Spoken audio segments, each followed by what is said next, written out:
So tonight we're going to talk about how to get along. How to get along. And we're going to look at a scripture that we actually did a Bible study on this scripture before. I don't remember exactly when it was because I didn't look it up, but we talked about what it means to be a real Christian.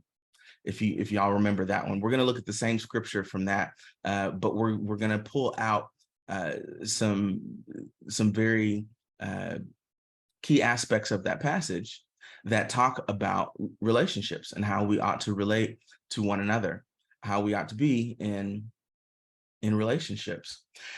And here's the great thing: when it comes to relationships and what the Bible has to say about relationships, they apply to any relationship, unless the Bible is specifically talking about a particular type of relationship, like parents and children or husband and wife.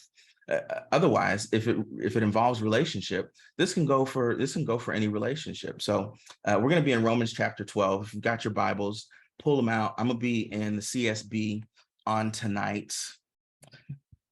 Romans chapter 12, and we're going to be in the area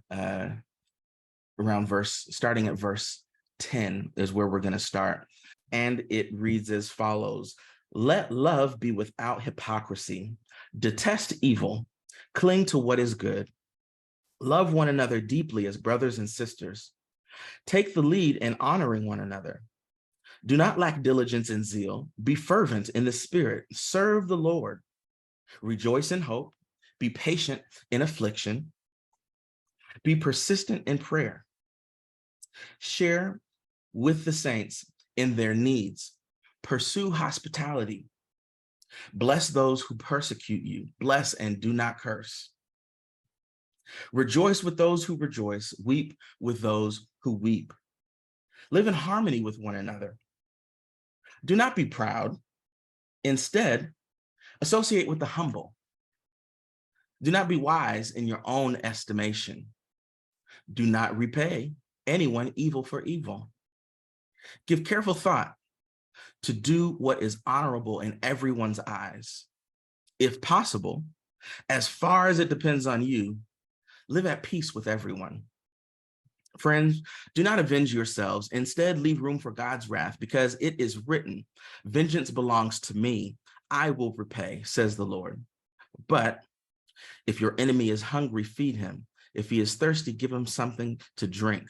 For in so doing, you will be heaping fiery coals on his head.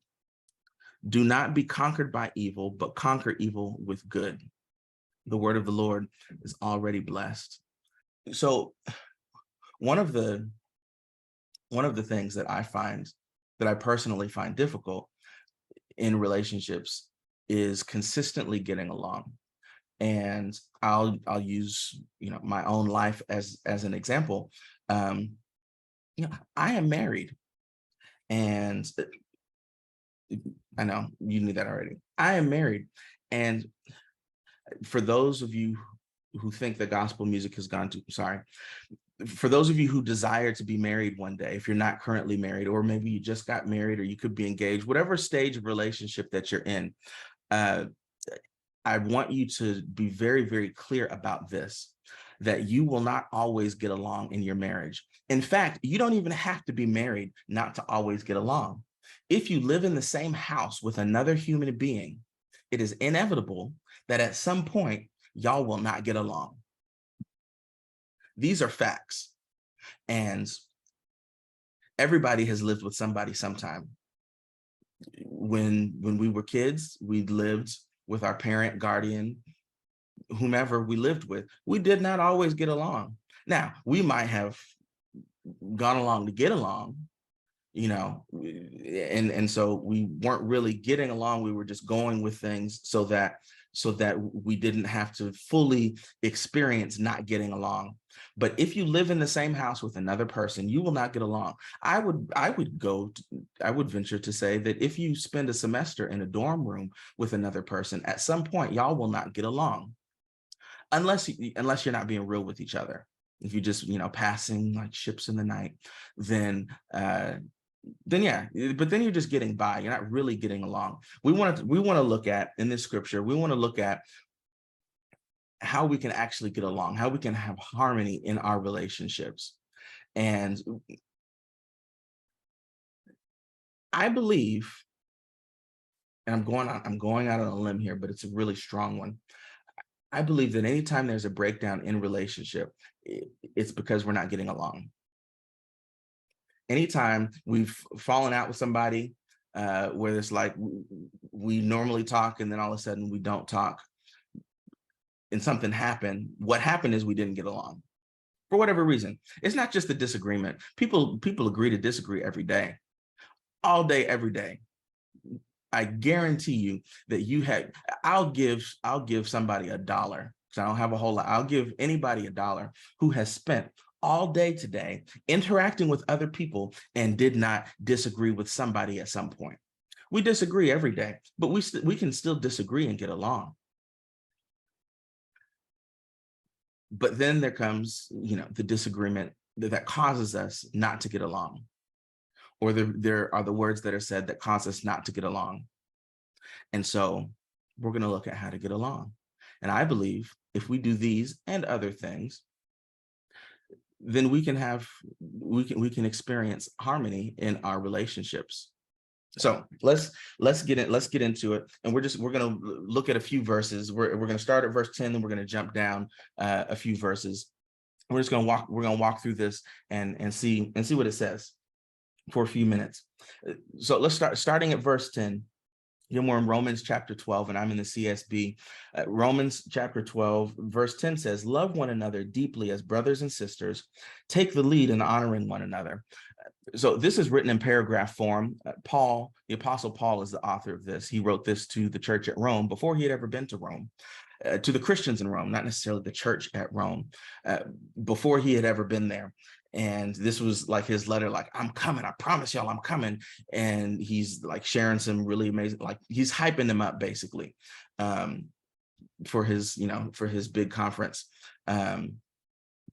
So this is Paul speaking, and although this is in paragraph form, I kind of feel like some of this might have just been a list, because some of these things, like, it doesn't flow, like it doesn't seem to go together. However,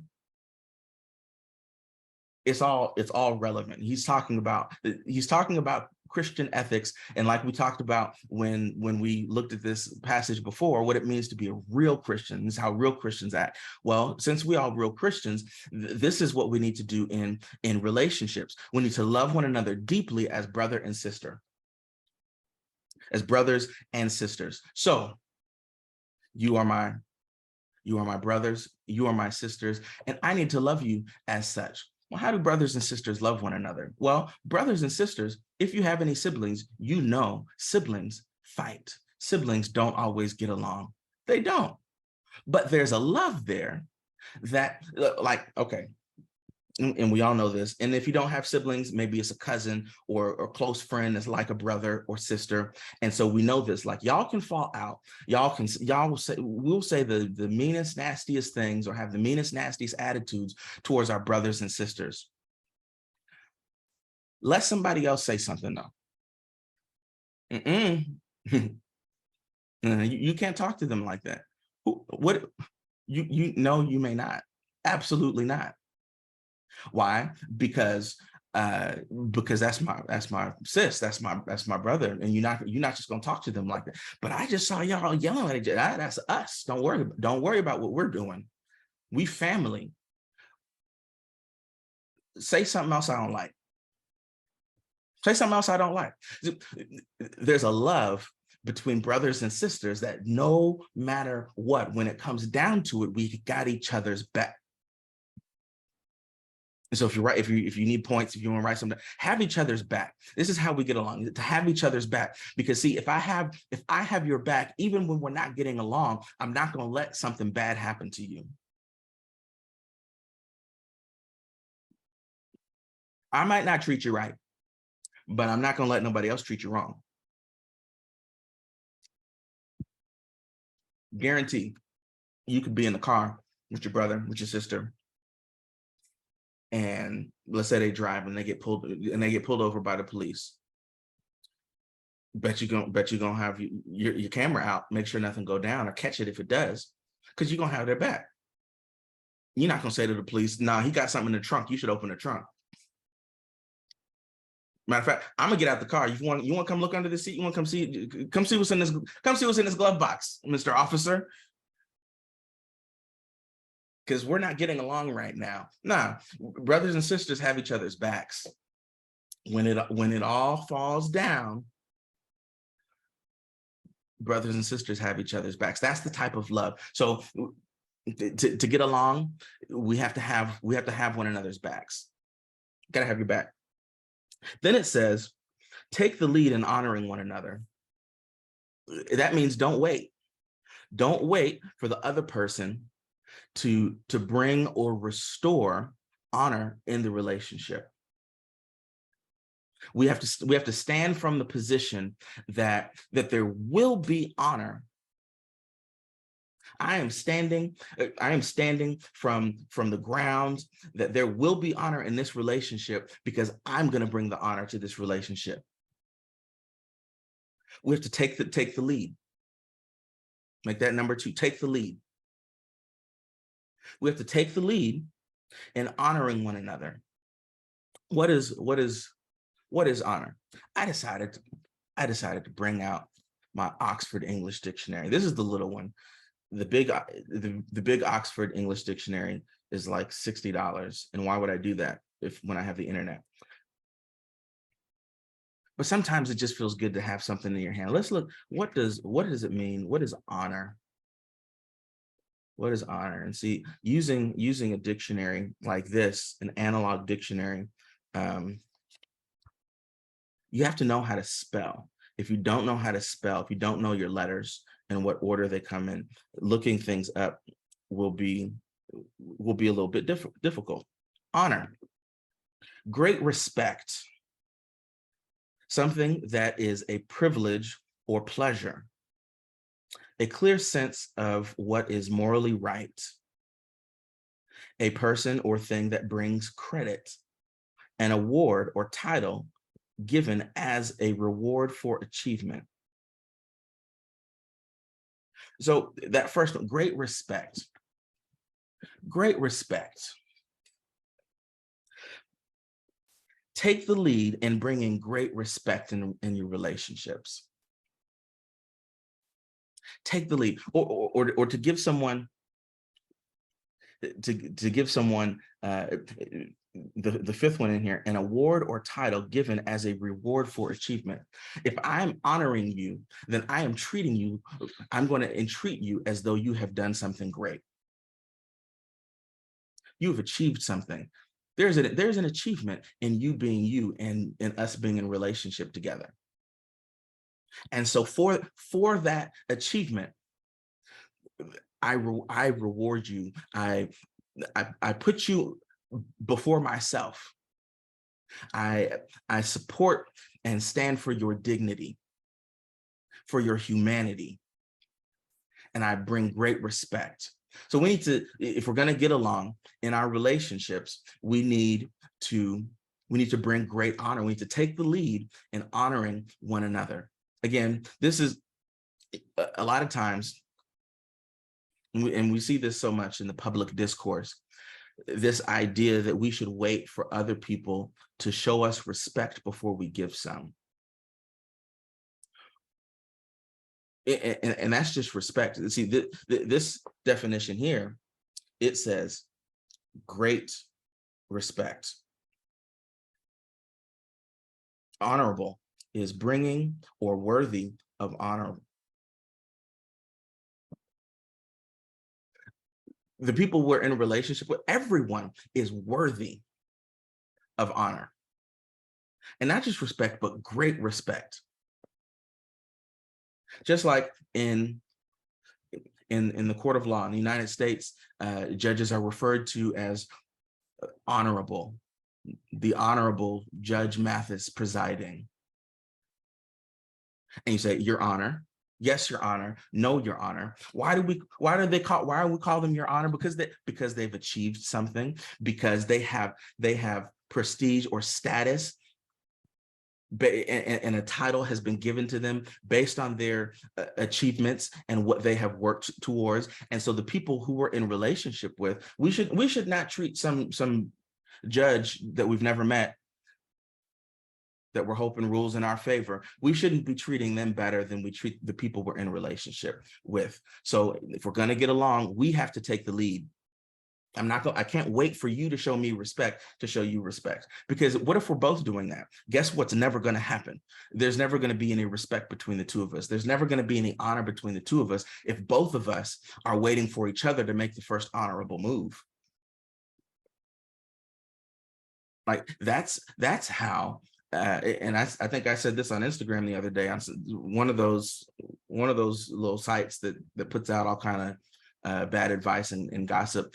And I posted it and I said, y'all gonna be alone with no friends, no real friends, listening to this internet relationship advice, because it'll have you with nobody. Like, if they don't do this, then you need to drop them. Like, what? You need to wait until they honor you before you show them any honor. It didn't really say that, but that's basically what it means. If you're in a relationship, don't do this. Even if you're capable of it and it ain't no harm to you to do it, don't do this until they do this. Y'all gonna be alone. Take that advice, you're gonna be alone. And I don't just mean like romantically alone. You're gonna be all by yourself. Nobody's gonna want to come around. Nobody's gonna visit you in the home. The nurses gonna rotate. They're gonna ask for a different floor because they're not even gonna want to come see you, and they're gonna be paid to see you.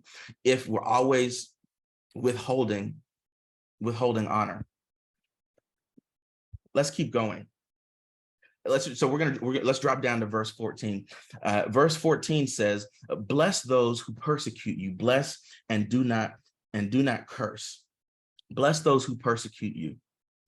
Just because someone is coming for you or coming at you sideways doesn't give you the right to respond in kind or respond unkind. Just because someone is coming at us the wrong way doesn't mean that we can reciprocate their wrongness. That's compound evil. And here's the thing: like, how many times have you misjudged the way a person said or did a certain thing towards you, and you got all bent out of shape, all in your feelings, because they have an attitude with me? I'm guilty. I've done that. I've done that with my wife.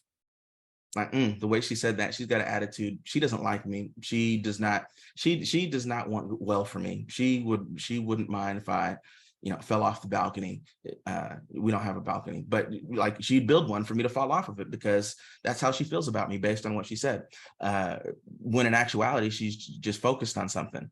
Like, she's just thinking, she's in a zone, and I interrupted the zone. It don't mean anything, but I made it mean something. It's like, now that's how I gotta treat her. It ain't even always on purpose when we experience being wronged by another person. Sometimes, like, no, I wasn't even thinking. I wasn't ignoring you. My phone got shut off, or whatever the case may be. And so if we're quick to give back what we experienced that we got from another person, then we might actually end up being the ones firing the first shot because they didn't even mean nothing by it. But even if they did, what it says here is that we should bless those who persecute us. Bless and do not curse. To persecute means, in the biblical sense here, the word for persecute in the Greek is a word that means to pursue or to chase after, like chasing after you to get you. That's what persecution is. Like, I'm coming for you. When Jesus Paul encountered Jesus on the road to Damascus, and Jesus said to Paul, "Why are you persecuting me? Why are you coming for me? And mind you, Jesus was dead, risen, and resurrected, dead and resurrected, and had ascended up to heaven. Paul wasn't doing this directly to Jesus, but he was doing it to Christians. He was coming for all the Christians. Jesus said, "Why are you coming for me? You come for them, you come for me. Why are you coming for me?" That's literally what it means. That's what persecute means, for somebody to come for you. So bless those who are coming for you. That sounds totally backwards. Totally backwards. And for the point here is bless others. Just bless others. Like, take the position that I'm going to bless. Yeah, it's easy to bless people who bless us. It's easy to bless people who treat us right. It's easy to bless people who always have our back. It's easy to bless people who don't make us feel some kind of way. But if we just take the position that I'm going to be a blessing, I'm going to bless others. It doesn't matter what you do to me. I'm going to be a blessing. I'm going to bless. I'm not going to curse you. You might cuss a little bit, but I'm not going to curse you, because that's not what I do. I'm a blessing person. If you want curses, you don't have to go somewhere else. And so if we just take the position of blessing others, I am a person who blesses others. I am a blesser. I am a blessing. I was blessed so that I can be a blessing. Then then giving curses, that won't even be a part of our day-to-day. Like, we won't even, like, if we don't exercise those muscles, the cursing muscle, then it will atrophy, and we won't even be able to use it. Like, that wasn't right what you did, but I'm gonna pray for you. Whatever you got going on seems like it must be real difficult to have to deal with whatever you're dealing with. I'm gonna pray for you. What? There's this book that I'm reading, and the author said that he was not a nice person when he was a kid. He was mean. He was a bully. And some kid asked him for something, and rather than like helping him, give him a pencil, whatever it was, he like grabbed him by his shirt because he was angry, just an angry bully kid. And the kid laughed. And his laugh diffused him. Like, it wasn't a condescending laugh. It was just like a laugh, like, whoa, hey there, partner. Like, why'd you grab me by my shirt? I just asked for a pencil. And they became best friends because his anger and his bullying was diffused by the response that he got. Like, it threw him off. And so if we're just in the habit of being blessing people, then cursing people will be harder to do. And here's I wrote this down while I was studying, that the choice to treat someone poorly is not contagious. The choice to treat someone poorly is not contagious. That means when someone treats you poorly, it's not like a yawn. It's like, ooh, they yawn. Now I got a yawn. No, it's not a cold. It is not influenza. It is not SARS-CoV-2. It's not contagious. We don't just treat somebody bad. They treated me bad and I caught it and I couldn't help it. Like, I was infected with treating people bad. No, it's not contagious. It's an independent decision. I don't treat you bad because you treated me bad. I treat you bad because I wanted to treat you bad. That was always in me to treat you bad. If I treat you bad, it was always in me to treat you bad. I just needed a reason and an opportunity. And saying that out loud, like, that stings a little bit. So I hope it stung you too, because it stung just to say that, like, that realization, like, if I treat you bad or speak to you harshly, that was always inside of me, and all I needed was a reason. And that says way more about me than it does the other person, no matter what type of offense I feel like they perpetrated against me. We all make our own choices. So choose to bless others. Let's keep going. Verse 15, rejoice with those who rejoice, weep with those who weep. Show empathy. To get along in our relationships, we should be empathetic. We should show empathy. And I know that sounds, and it sounds easier Well, it's easier to say than it is to do. And it also sounds real easy, like, oh yeah, I show empathy. I show empathy all the time. Now, we might feel empathy, but do we show empathy? Like we really have to get with each other's experience. Like for me to get with your experience, and I'm not experiencing what you're experiencing, but I really like, I have to be with you and not super quick to just give my advice like, ooh, that's what you're going through. Well, here's what I would do. Nope, I'm not being with you. I'm not really getting where you're at. I need to like really hear what you're saying. And this is what you got going on.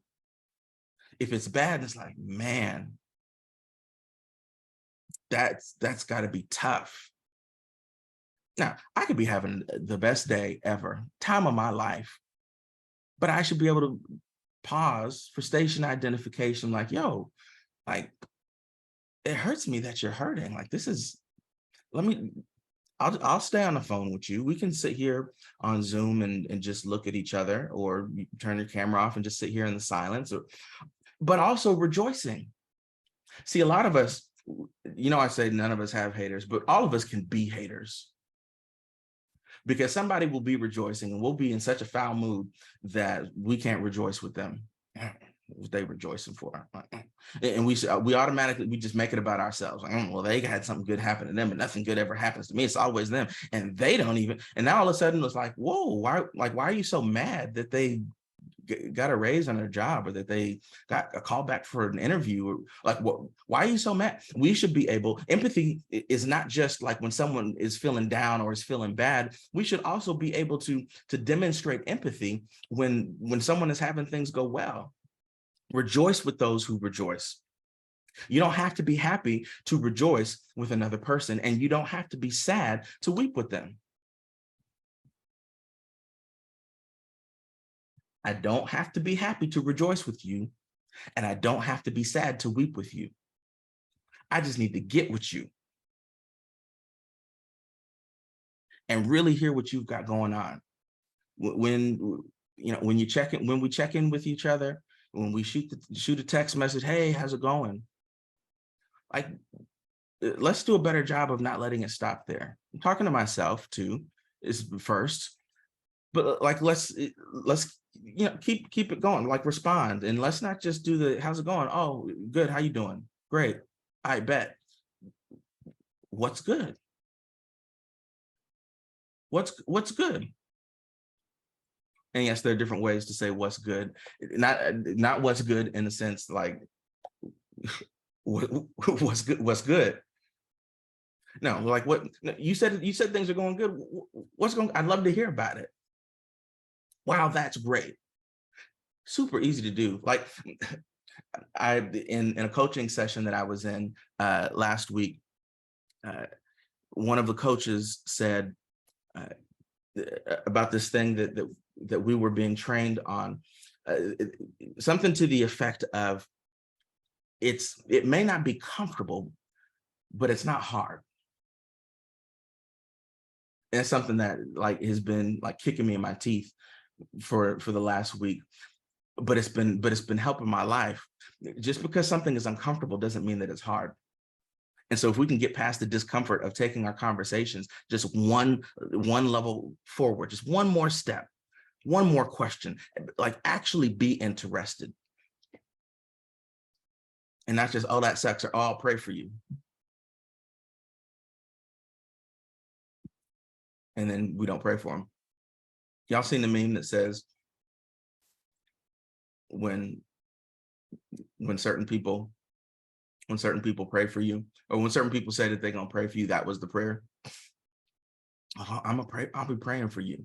That was the prayer. Like that moment they said, I'll be praying for you. God, you heard that, you got that right. Cool. It may be uncomfortable, but it ain't hard. Rejoice with those who rejoice, weep with those who weep. And then it says, going to verse 16, live in harmony with one another. Live in harmony with one another. Now, this one I did a little digging, little study on what it said in the original language, because later on we'll get to it. It talks about being at peace with people. And I was like, what's the difference between harmony and peace? Like, isn't that the same thing? Like, did Paul repeat himself? Let me see how in the original language he actually said this differently. And what it says literally in the Greek is the same thing toward one another minding. The same thing toward one another minding, like minding. But that word minding, when you break that down, it's to have understanding or to think. So to think about it, to have an understanding. So in order to get along, we have to live in harmony. Living in harmony means having an understanding. We have to understand each other. We have to think about each other. In order to live in harmony, I have to be thinking about you. I have to seek to understand you. A lot of times we don't experience getting along in relationships because we're fine with misunderstanding. We're good with it. We misunderstand each other. Let's agree to disagree. We're not even clear on what each other is talking about. I can't disagree. I can't say I disagree with you because I'm still not clear. Living in harmony with one another means having an understanding of one another. If I don't understand you, how can I be in harmony with you?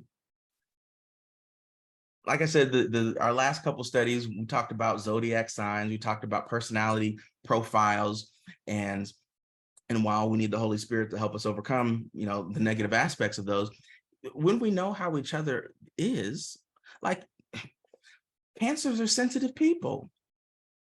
If you know that they're sensitive people, like, understand that they're sensitive, and you can't make the same jokes with them that you make with Sagittariuses or somebody else. I don't know. But you can't joke like that with them. If you said you was going to do something, you got to do it. They're sensitive. Understand that, and don't make. They're not wrong for being sensitive. There's nothing bad about them because they're sensitive. Or the ones that can get a little fiery, that might snap back at you a little quick. I understand. That's just, whoa. Just pull the reins. Look like, hey, no, I come in peace. I mean it like that. However you took it, I didn't mean it like that. But I understand, so I'm not going to take offense to the way you just snap back, because I understand that today that's in your nature, and I'm not going to make you a bad person or wrong because you're not just like me. But I understand you. Me, I'm an introvert. I love to be all by myself. I love it. And so just because if you see me like in a group setting and I retreat to myself, ain't nothing wrong with me. I'm good. Now, if something's wrong, you'll probably also know, but I'm good. And so if you understand that, you're not going to be like, oh, he had an attitude, he didn't want to talk to nobody. No, I don't want to talk to anybody, but it's not because I have an attitude. Ain't nobody did nothing to me. I just don't want to talk to anybody. I want to be here while y'all talk because I love the sound of y'all talking. I just don't want to be involved. But if we understand one another, that is living in harmony. I get you. I understand you. You're good with me. Not because you're the same as me, but because I understand. I put some thought into it. I thought about you, and I thought about what you said. I thought about what you shared with me. I thought about how I know you to be. And we're in a relationship, and I am taking the lead in honoring you. And so I understand you. We good. Next, it goes on to say, just real quickly, I want to read this because it's applicable in verse 17. The other half of verse 16: do not be proud, instead associate with the humble. Do not be wise in your own estimation. And yeah, we'll come back to that part. Don't be wise in your own estimation. We'll come back to that. Verse 17, do not repay anyone evil for evil. Do not repay anyone evil for evil. Now, this is very similar to what we saw in verse 14. Bless those who persecute you. We're not paying back evil for evil. We're not doing that. And like the last verse of this passage, verse 21, which we're not going to get to, but it says, do not be overcome by evil, but overcome evil with good. And being overcome by evil doesn't mean like, oh, your evil has overcome me. No, evil overcoming me means that I have allowed evil to take over me, and now I'm being evil. No, the evil's not going to get the best of me. I'm going to get the best of the I'm going to do good. 17b, this next part, give careful thought to do what is honorable in everyone's eyes. Now, this one you're not going to like. We only have a few minutes, so we're going to get through this. They're not going to like this one, because I thought we're not supposed to care about what other people think about us. I'm not worried about what other people think. There's a difference between not allowing the thoughts and opinions of others to run your life in the negative sense, not to let the naysayers like kill your dreams. There's a difference between that and not having any mindfulness for the other people in the room.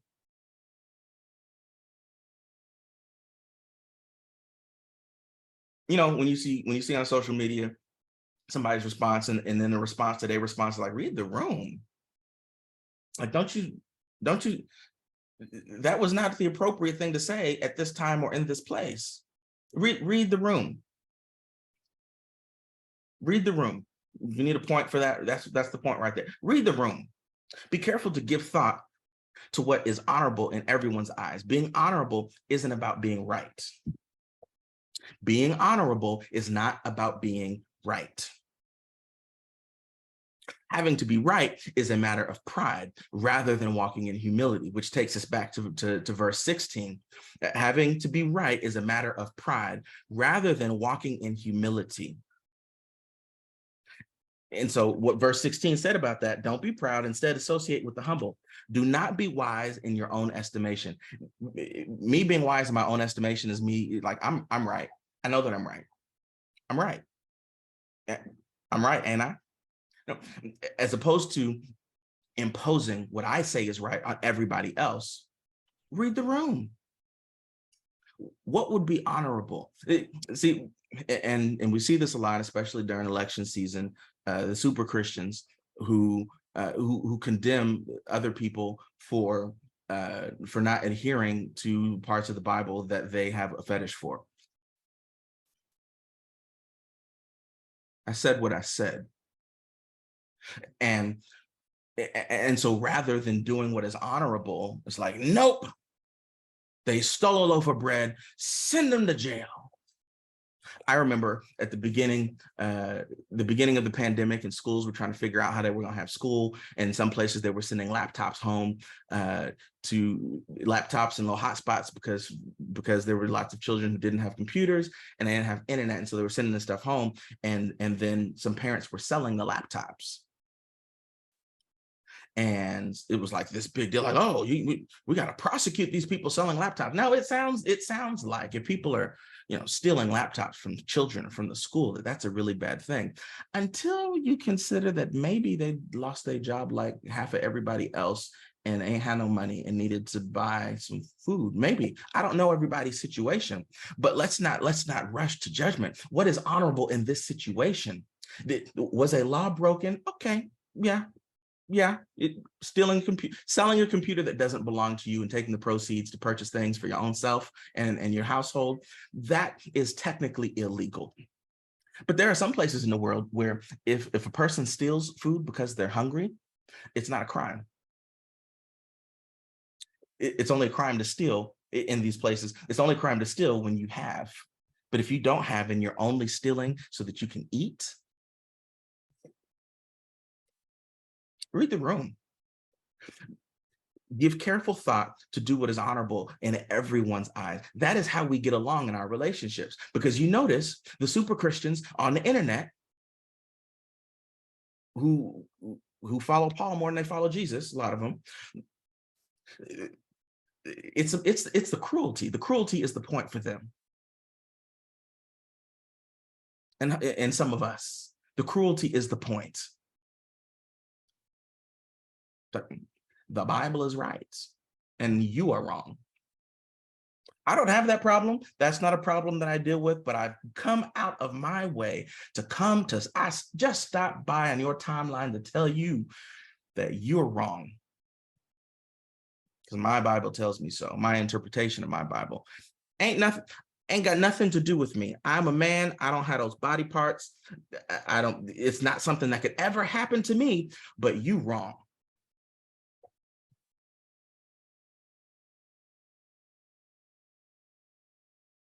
Give careful thought to do what is honorable in everyone's eyes.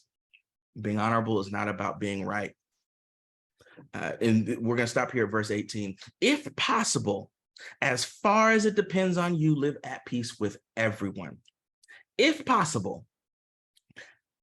And see, now here's where, let me help you, because right there, we read this verse and we hang our hat on those first two words, if possible. Well, it ain't possible. I don't have to worry about if possible, it's not possible. If possible, live at peace with your mother. It's not possible. If possible, live at peace with your neighbor. It's not possible because they do X, Y, Z. If possible, live at peace with your spouse. Nope, not possible to live at peace with my spouse, with my partner, because they squeeze the toothpaste from the middle. They don't roll it from the bottom. It's not possible.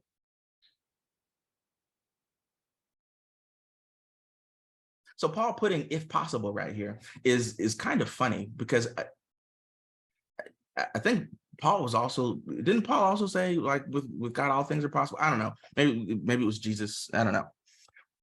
A lot of people get Paul and Jesus mixed up. I did just now. If possible, as far as it depends on you. So we're going to break this down just real quick, little grammar lesson, and then we're going to be done. If possible, because there's commas in here, and so when there's a comma, there's a pause. You've got, there's three separate parts to this sentence. There's a clause and all that stuff. I'm not going to do the whole grammar lesson, but if possible. So there's a clause right there. If then, this is an if then statement. This is algebra. If possible, then live at peace. So you can take what's in between the commas, and you can take that out, and the first part and the last part, they still go together. If possible, live at peace with everyone.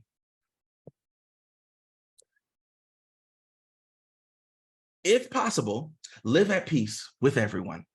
Well, it's not possible. That's what we do. We skip over that clause in the middle.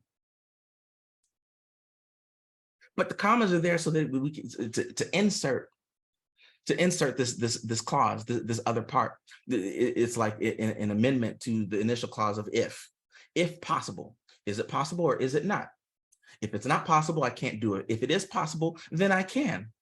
But this part in the middle, as far as it depends on you.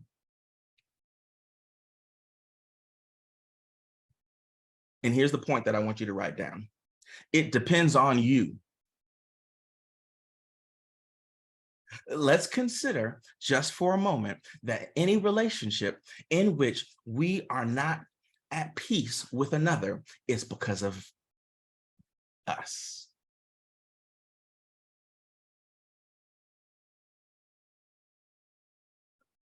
No, we don't like that. Let me scratch this verse out of my Bible. Hold on. I'm not scratching it out. It depends on you.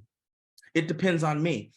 Us being at peace with one another, it depends on me. Because guess what? You could try your darndest to be at peace with me, but if I'm not trying to be at peace with you, ain't no peace. Ain't no peace. Ain't no peace. You want peace? Ain't no peace. Because it depends on me. So maybe maybe what was happening is Paul was writing with ink and he couldn't erase if possible. So he just left it there. And he's like, no, no, no, no, no, no. As far as it depends on you, live at peace with everyone. Or maybe he was using a chisel. And once it was chiseled, it had to be, he wasn't writing with the chisel. But as far as it is, as far as it depends on you, peace depends on you. Peace depends on me. If there is no peace in a relationship, depends on me. Now, sometimes we talked about separation. Sometimes peace in a relationship means separation. Sometimes it means, may the Lord watch between me and thee. Sometimes that's what that means. But otherwise, peace depends on me. To bring peace, to be at peace, this word, peace, it comes from a word that means the gift of wholeness. In order for there to be peace, there must be wholeness. Peace is a gift from God. Peace is a gift from God. I believe it's Philippians 4. Present your requests to God, and the peace that surpasses all understanding will guard your hearts and minds in Christ Jesus. Peace is a gift of wholeness. We can be at peace when everything's complete. When we experience anxiety, it's because something is not whole, something is not complete, something is not right. But once we get all the pieces together, oh, now I can be at peace. If you've ever flown on an aircraft before and you didn't quite get to the airport, the recommended time ahead of your flight, you don't have peace until you get through security. Gotta get through, gotta get my shoes back. Oh, they found my toenail clippers in my bag. Dang, now I gotta look through my whole bag. Like, I could tell you what it is, they're still gonna look through the whole bag. They're still gonna look through all of it, and they're not gonna let you keep it. But it's not until I'm done with TSA that now I have peace, especially if I get to the gate and I can sit down. Now I have peace. Now there's wholeness. My plane, my flight departs from here. I am here. There is wholeness. The definition I read also said integrity of being. Integrity of being. So I'm responsible for peace. Peace depends on me. In relationships, in order for us to get along, peace depends on me. And it is a gift of wholeness.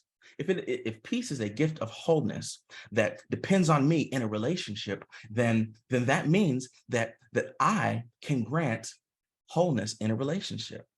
If something is incomplete with you in our relationship, I can grant wholeness, completeness to that thing that's missing for you in our relationship.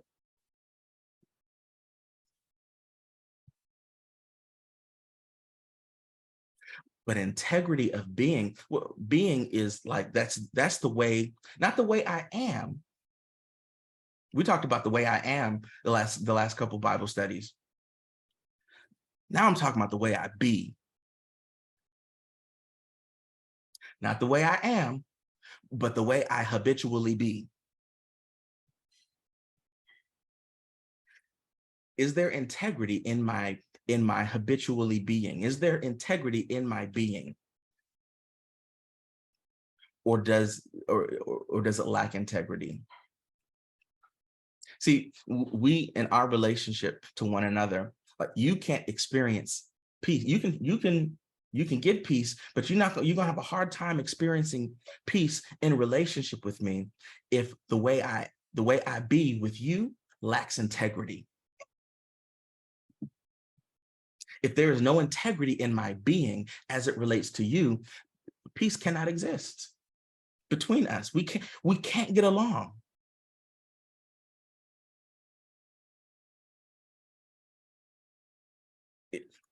Here's the last thing from this definition of peace in the biblical studies. It says when all essential parts are joined together, that is wholeness, that is integrity of being.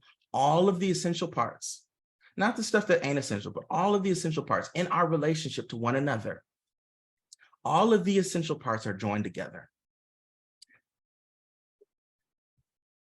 There's peace. See, if one of the essential parts is missing, there's no integrity. If any part is missing, there is no wholeness. And peace is a gift that is the result of wholeness, that is the result of integrity in our being and how we be with each other. If I'm fake with you, ain't no real peace. Fake peace is not peace. The absence of conflict is not peace.